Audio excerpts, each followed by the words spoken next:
ಜೈ ಶ್ರೀರಾಮ್. ಎಲ್ಲರಿಗೂ ನಮಸ್ಕಾರ. ಸಣ್ಣ ಕಥೆ, ಒಳ್ಳೆಯ ಸಂದೇಶ. ಹಿಂದಿ ಕೆಲವು ಹಾಡುಗಳ ಹಳೆ ಹಾಡುಗಳು ಕಿಶೋರ್ ಕುಮಾರ್ ಅವರು ಹಾಡಿದ್ದು ಬಹಳ ಆನಂದ ಆಗ್ತದೆ ಕೇಳಿದ್ರೆ. ಅದರ ಹಿಂದಿನ ಅರ್ಥ ಬಹಳ ಜೀವನಕ್ಕೆ ಉಪಯೋಗ ಆಗ್ತದೆ. ಅದು ಹಾಡು ಬರೆದವರೆಲ್ಲ ದೊಡ್ಡ ಫಿಲಾಸಫರ್, ತತ್ವಜ್ಞಾನಿಗಳು. ಭಗವದ್ಗೀತೆಯಲ್ಲಿ ಏನು ಹೇಳಿದ್ದಾರೆ ಅದು ಕೆಲವು ಸಾರಾಂಶನ ಪೂರ ಹಾಡಿನಲ್ಲೇ ಇದು ಮಾಡಿದ್ದಾರೆ. ದುನಿಯಾ ಮೇ ಕಿತ್ನಾ ಗಮ್ ಹೈ, ಮೇರಾ ಗಮ್ ಕಿತ್ನಾ ಕಮ್ ಹೈ. ಇದು ಒಂದು ಹಾಡು ಅದು ಕಿಶೋರ್ ಕುಮಾರ್.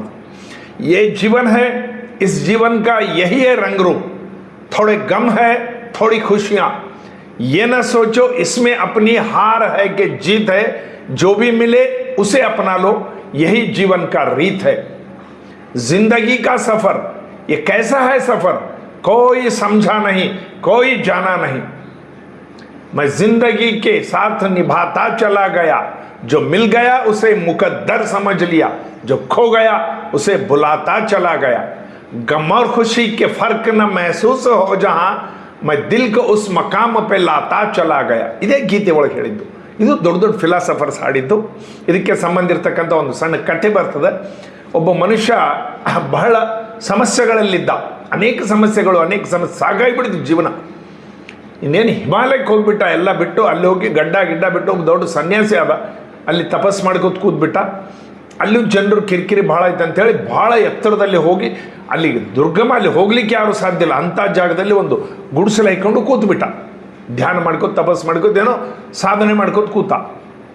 ಜನರಿಗೆ ಗುರ್ತಾಯಿತು ಅಲ್ಲಿ ಒಬ್ಬ ದೊಡ್ಡ ಸಾಧು ಇದ್ದಾನ, ಸಂತ ಇದ್ದಾನ, ನಮ್ಮ ಸಮಸ್ಯೆಗಳಿಗೆ ಪರಿಹಾರ ಹೇಳ್ತಾನ.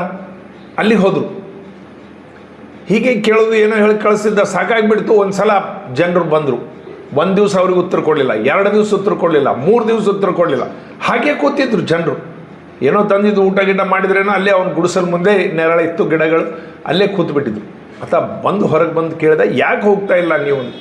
ಇಲ್ಲ ಗುರುಗಳೇ, ನಮ್ಮ ಸಮಸ್ಯೆಗಳು ಸಂಸಾರದಲ್ಲಿ ಭಾಳವ, ನೀವು ಅದಕ್ಕೆ ಪರಿಹಾರ ಹುಡುಕಿ ಕೊಡಬೇಕು. ಹೇಳಿದ್ರೆ ನಿಮ್ಮ ಸಮಸ್ಯೆಗಳೇನವ ಹೇಳಿಕಂದ್ರು. ಒಂದೊಂದು ಈತ ಹೇಳು ಆತ ಹೇಳು, ನಾನು ಮೊದಲು ಹೇಳ್ಬೇಕು, ಈತ ಹೇಳಿದ್ದು ನಾನು ಹೇಳಿದ್ದಕ್ಕೆ ಇದಾಗ್ತದೆ ಅಂಥೇಳಿ ಗಡಬಡಿ ಜಾಸ್ತಿ ಆಗಿ ಆತ ಅಂದ, ಜಾಸ್ತಿ ಕಿರಿಕಿರಿ ಮಾಡಬೇಡ್ರಿ, ನೀವು ಏನು ಹೇಳಿಕತ್ತೀರಿ ನನಗೆ ಅರ್ಥ ಆಗವಲ್ದು. ನಿಮಗೆಲ್ಲ ಒಂದು ಪೇಪರ್ಗಳನ್ನು ಕೊಡ್ತೀನಿ, ಅದರೊಳಗೆ ಬರೀರಿ ನಿಮ್ಮ ಸಮಸ್ಯೆಗಳನ್ನೆಲ್ಲ ಸಮಸ್ಯೆಗಳು ಬರೀರಿ, ಏನೇನಾಗ್ತದೆ A to Z ಬರೀರಿ. ಬರೆದು ಅದನ್ನು ಮಡಿಚಿ ಈ ಡೆಬ್ಬಿ ಅದ, ಈ ಡೆಬ್ಬೆಗೆ ಹಾಕಿಬಿಡ್ರಿ ಎಲ್ಲರೂ ಅಂತ, ನಾನು ನೋಡ್ತೀನಿ ಸಮಸ್ಯೆಗಳು. ಸರಿ ಅಂತ ಎಲ್ಲರೂ ಕೂತು ಒಂದು 15 ನಿಮಿಷ 20 ನಿಮಿಷ ಕೂತು, ಹೀಗಾಯ್ತು ನಂದು ಹೀಗಾಯ್ತು ಸಮಸ್ಯೆ ಹೀಗದ ಎಲ್ಲ ಮಡಿಸಿ ಡೆಬ್ಬಿ ಒಳಗೆ ಹಾಕಿಬಿಟ್ರು ಓಸು. ಅವಾಗ ಹೇಳ್ದ ಅವರು, ನೋಡ್ರಿ ಇದ್ರಾಗ ಇದನ್ನೆಲ್ಲ ಅಳ್ಳಾಡ್ಸ್ರಿ, ಒಂದು ಚೀಟಿನ ತೆಕ್ಕೊಳ್ರಿ. ನಿಮ್ಮ ಸಮಸ್ಯೆ ಏನದ ನಿಮ್ಮ ತಲೆ ಒಳಗದ, ಆ ಸಮಸ್ಯೆನೇ ಇರಲ್ಯಾ ಅಥವಾ ಈ ಚೀಟಿಯಾಗಿ ಬಂದ ಸಮಸ್ಯೆ ಬೇಕಾ ಕೇಳ್ರಿ. ಇಲ್ರಿ ನಮ್ಗೆ ಆ ಸಮಸ್ಯೆ ಹೋಗಲಿ, ಈ ಚೀಟಿಯಾಗಿ ಬಂದ ಸಮಸ್ಯೆ ಇದ್ರೂ ಪರವಿಲ್ಲ ಅಂತ ಹೇಳ್ರಿ, ನಾ ಹೀಗೆ ನಿಮಗೆ ಆಶೀರ್ವಾದ ಮಾಡಿ ಅದನ್ನು ಮಾಡಿಬಿಡ್ತೀನಿ ಅಂತ. ಆಯ್ತು ಗುರುಗಳೇ ಅಂದರು. ಆ ಡೆಬ್ಬಿಯನ್ನು ಅಳ್ಳಾಡಿಸಿದ್ರು. ಯಾರ್ದೋ ಚೀಟಿ ಬರ್ತದೆ, ಇವ್ರ ಚೀಟಿ ಅಲ್ಲ. ಎಲ್ಲರೂ ಒಂದೊಂದು ಚೀಟಿಗಳು ತೊಗೊಂಡ್ರು. ಒಬ್ರದೊಬ್ಬರಿಗೆ ಬರಲಿಕ್ಕತ್ತು ಚೀಟಿಗಳು. ಅವು ನೋಡಿದ್ರು ಭಯಾನಕ ಅದ. ಇದೇನಪ್ಪ ಸಮಸ್ಯೆ, ನಮ್ಮದು ಗುಣ ಇದು ಬೇಡ ಕಿರಿಕಿರಿ, ಗುರುಗಳೇ ಇದು ಬೇಡ ನಮ್ಮದೇ ಇರಲಿ ಸಮಸ್ಯೆ ಅಂಥೇಳಿ ಹೋಗ್ಲಿಕ್ಕತ್ರ ಒಬ್ಬರೊಬ್ರು. ಎಲ್ಲರೂ ಹೀಗೆ ಹೋಗ್ಬಿಟ್ರಂತ. ಬೇಡ್ರಿ, ನಮ್ಗಿಂತ ಹೆಚ್ಚು ಸಮಸ್ಯೆ ಅದ. ಆ ಚೀಟಿ ಒಳಗೆ ನೋಡಿ ನನಗೆ ಅಂಜಿಕೆ ಬರ್ಲಿಕ್ಕತ್ತದ, ನನ್ನ ಸಮಸ್ಯೆ ಹೇಗೋ ಸರಿ ಮಾಡ್ಕೋತೀನಿ, ನಾನು ಅಡ್ಜಸ್ಟ್ ಆಗ್ತೀನಿ, ಈ ಸಮಸ್ಯೆ ಬೇಡ್ರಿ, ನನಗೆ ಚೀಟಿ ಬಂದಿದ್ದು ಬೇಡ ಅಂಥೇಳಿ ಚೀಟಿಯಲ್ಲಿ ಬಿಸ್ಟಾಕಿ ಹೋಗ್ಬಿಟ್ರಂತ. ಅಂದ್ರೆ ನೋಡ್ರಿ, ಈ ಕಥೆಯ ತಾತ್ಪರ್ಯ ಏನಪ್ಪ ಅಂತಂದ್ರೆ, ದುನಿಯಾ ಮೇ ಕಿತ್ನಾ ಗಮ್ ಹೈ, ಮೇರಾ ಗಮ್ ಕಿತ್ನಾ ಕಮ್ ಹೈ. ಅವ ಸಮಸ್ಯೆಗಳು ಎಲ್ಲರಿಗೂ ಸಮಸ್ಯೆ ಅವ, ಯಾರಿಗೇನೋ ಹೋಗಿ ಕೇಳ್ರಿ. ಜೀವನ ಅಂದಮೇಲೆ ಸಮಸ್ಯೆಗಳಿರೋದೇ, ಸ್ವಲ್ಪ ಹೆಚ್ಚು ಕಮ್ಮಿ ಅದು ಇದು ಏನೋ ಆಗ್ತಿರುತ್ತೆ, ಏನೂ ಮಾಡ್ಲಿಕ್ಕೆ ಬರೋದಲ್ಲ. ಇದು ಪೂರ್ವಜನದ ಫಲ ಅಂತಾರ, ನಿಮ್ಮ ಪ್ರಾರಬ್ಧ ಅಂತಾರ, ಏನೋ ತಿಳಿಲಾರ್ದು ಏನೋ ಒಂದು ಹೇಳಿಬಿಡ್ತಾರೆ. ಸರಿ, ಈಗ ಬಂದಿದ್ದಂದ್ರೆ ನಾವು ಅನುಭವಿಸ್ಬೇಕು. ಎಂತೆಂಥ ಮಹಾನ್ ಜನರಿಗೆ ಕಷ್ಟ ತಪ್ಪಿಲ್ಲ. ರಾಮಕೃಷ್ಣ ಪರಮಹಂಸರಿಗೆ ಥ್ರೋಟ್ ಕ್ಯಾನ್ಸರ್ ಆಗಿತ್ತು, ರಮಣ ಮಹರ್ಷಿಗಳಿಗೆ ತೊಡಿ ಕ್ಯಾನ್ಸರ್ ಆಗಿತ್ತು, ಶಂಕರ ಭಗವತ್ಪಾದರು ವಿವೇಕಾನಂದರು ಅಲ್ಪಾಯುಷ್ಯಗಳಾಗಿ ಹೋಗ್ಬಿಟ್ರು. ಏನು ಯಾಕೆ ಹೆಂಗ ಇದ್ರ ಉತ್ತರ ಯಾರ ಹತ್ರ ಇಲ್ಲ, ಇವತ್ತಿಗೂ ಇಲ್ಲ. ಏನೋ ಕೇಳಿದ್ರೆ ಏನೋ ಹೇಳ್ಬಿಡ್ತಾರೆ, ಪೂರ್ವಜನ್ಮ ಇದ್ದಪ್ಪ, ಎಷ್ಟೋ ಜನ್ಮಾಂತರ ಕರ್ಮಫಲ. ಇನ್ನು ನರಕ ಸ್ವರ್ಗಗಳಲ್ಲಿ ಎಲ್ಲ ಕರ್ಮನ ನರಕದಾಗ ಅನುಭವಿಸೇ ಬಂದಿರ್ತೀವಿ, ಮತ್ತು ಕರ್ಮಫಲ ಏನು ಯಾರಿಗೂ ಗಹನೋಗತಿ. ಗೀತೆ ಒಳಗೆ ಹೇಳಿದಂಗೆ ಕೃಷ್ಣಗ ಅದೇ ಪ್ರಕಾರ ಈತ ಕೇಳ್ತಾನೆ ಕರ್ಣ, ಕೃಷ್ಣ ನಾನು ಜೀವನದಲ್ಲಿ ಭಾಳ ಕಷ್ಟಪಟ್ಟಿದ್ದೀನಿ, ನನ್ನ ತಾಯಿ ನನ್ನ ಜನ್ಮ ಆದ ನಂತರ ಒಂದು ಬುಟ್ಟಿ ಒಳಗೆ ನದಿ ಒಳಗೆ ಬಿಟ್ಟುಬಿಟ್ಟಿದ್ದ. ಎಲ್ಲೋ ಬೆಳೆದಿದ್ದೀನಿ, ನನಗೆ ಅವಮರ್ಯಾದೆ ಆಯಿತು. ದ್ರೌಪದಿ ಸ್ವಯಂವರದಲ್ಲಿ ನನಗೆ ಅವಮರ್ಯಾದೆ ಆಯಿತು, ಕ್ಷತ್ರಿಯ ಅಲ್ಲ ಅಂಥೇಳಿ. ನನಗೆ ದುರ್ಯೋಧನ ಇದರಲ್ಲಿ ಸಭೆಯಲ್ಲಿ ಅವಮರ್ಯಾದೆ ಆಯಿತು. ಆವಾಗ ದುರ್ಯೋಧನ ನನಗೆ ಅಂಗರಾಜ ಮಾಡಿದ. ನನಗೆ ದ್ರೋಣಾಚಾರ್ಯ ವಿದ್ಯೆ ಕಲಿಸಲಿಲ್ಲ. ಅನೇಕ ಸಮಸ್ಯೆಗಳು, ಜೀವನೆಲ್ಲ ಕಷ್ಟ. ಆವಾಗ ಕೃಷ್ಣ ಹೇಳ್ತಾನೆ, ಕಾರಣ ನಿಂದು ಹೇಳಿದೆಲ್ಲ ನಂದು ಕೇಳೋದು.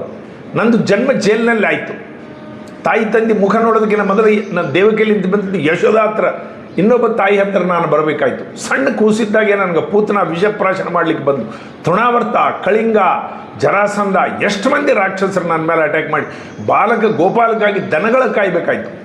ರಾಧಾನ ಪ್ರೇಮ ಮಾಡಿದೆ, ರಾಧಾ ನನಗೆ ದಕ್ಕಲಿಲ್ಲ. ನಾನು ಮತ್ತೆ ಅಲ್ಲಿದ್ದ ಮಥುರಾದ್ಲಿಂದ ನಾನು ಇದಕ್ಕೆ ಗೋಕುಲಕ್ಕೆ ಬರಬೇಕಾಯ್ತು, ದ್ವಾರಕಕ್ಕೆ ಬರಬೇಕಾಯ್ತು. ಅನೇಕ ಸಮಸ್ಯೆಗಳು. ಮಹಾಭಾರತದ ಯುದ್ಧದವರೆಗೆ ನಾನು ಸಮಸ್ಯೆಗಳೇ ಇದ್ದವು. ಪಾಂಡವರ ಜೊತೆಗೆ 14 ವರ್ಷ ವನವಾಸದಲ್ಲಿ ತಿರುಗಬೇಕಾಯ್ತು. ಎಷ್ಟು ಸಮಸ್ಯೆಗಳಲ್ಲಿ ನಾನು ಜೀವನ ಮಾಡಿದೆ. ಆದರೂ ನಾನು ಎಂದೂ ನನ್ನ ಸಮಸ್ಯೆಗಳನ್ನು ನಾನು ಇನ್ನೊಬ್ಬರಿಗೆ ಹೇಳಿಲ್ಲ, ಹೀಗಾಯಿತು ಅಂಥೇಳಿ. ಇದು ಸಮಸ್ಯೆ ಇರ್ತದಪ್ಪ, ಜೀವನ ಅಂದಮೇಲೆ ಹೀಗೆ ಇರ್ತದೆ ಅಂತ. ರಾಮಗೆ ಸಮಸ್ಯೆ, 14 ವರ್ಷ ವನವಾಸ, ಮಲ್ಕೊಂಡಿದ್ದ. ಬೆಳಗ್ಗೆ ಮುಂಜಾನೆ ಅಭ್ಯಂಗ ಸ್ನಾನ ಮಾಡಿರಿ, 4 ಗಂಟೆಗೆ ಎದ್ದೇಳ್ರಿ, ನಿಮ್ಮ ಪಟ್ಟಾಭಿಷೇಕ ಅಂತ ಹೇಳಿದರು.